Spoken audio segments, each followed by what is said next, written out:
महबूब ते पढ़ो सल्ले अल्लाह सल्ले अल्लाह मुझे महबूब ते पढ़ो सल्ले अल्लाह सल्ले अल्लाह मुझे महबूब ते पढ़ो सल्ले अल्लाह सल्ले अल्लाह जदी रात को सलवात पढ़े पाण खुदा गोलियूं हुयूं गुगदाम गुगियूं गोए खती वयूं मुझे महबूब जो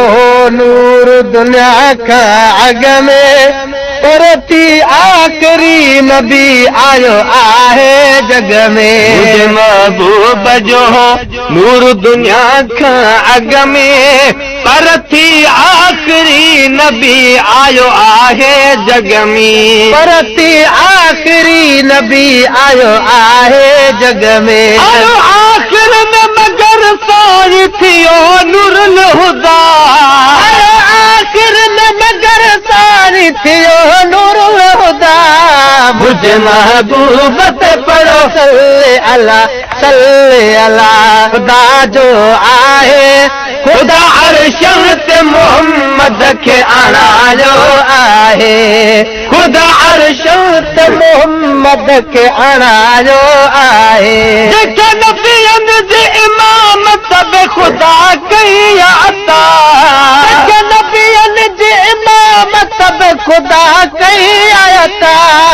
मुझे महबूब ते पढ़ो सल्ले अल्लाह महबूब ते पढ़ो सल्ले अल्लाह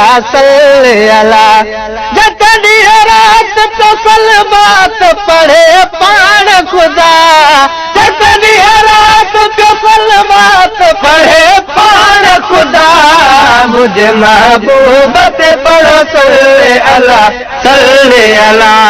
मुझे महबूब ते पढ़ो सल्ले अल्लाह खुदा जाबिर ते अता केॾो एहसान कयो घर महबूब मोहम्मद मिठो मेहमान कयो घर महबूब मोहम्मद मिठो मेहमान कयो अजीब दुगालड़ू किथे बिसरल सिक घड़ी थींदी न खड़े साल सवे गुज़रल जीअं जीअं प्यार घणो मिले तीअं ताज़ा पूर पवल खाइबो जंहिंजो तंहिंजो ॻाइबो मूंखे माण्हू छा बि चवल जे ग़ुलाम नबी तुर कल से पागल समझनि पाण खे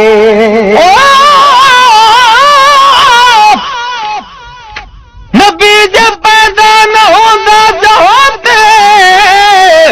न मस्जिद न मंदर न तौरेत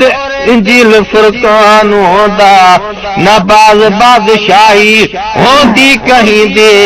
न दारा सिकंदर ते सुल्तान होंदा न कामिल न अकमल न आबिद न जाहिद न ए बख्शबाना सना खान होंदा जाबिर ते अता केॾो एहसान कयो घर महबूब मोहम्मद मिठो मेहमान कयो घर महबूब मोहम्मद मिठो मेहमान कयो तू सदके घोले ओ क्यों ना पावे केस मियां जेको सजदन में मुदे चोले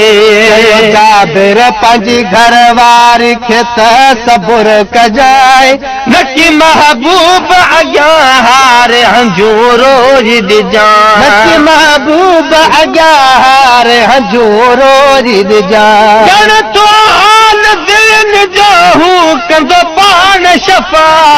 ॼण तो हाल दिलनि जो हू कंदो पाण शफ़ा मुझे महबूब ते पढ़ो सल्ले अल्लाह महबूब ते पढ़ो सल्ले अल्लाह आहे हर दम ही दुआ मां भी मदीने दे वञा चुमा पियो खाक मिठे जी ऐं वञी चाउठ चुमा हर दम ही दुआ मां भी मदीने दे वञा चुमा पियो खाक मिठे जी ऐं वञी चाउठ चुमा मक़बूल मेहरबी मुझी रब पाण दुआ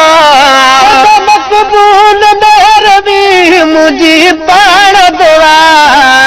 मक़बूल मेहरबी मुझी महबूब दुआ मुझे महबूब पे पढ़ो सल्ले अला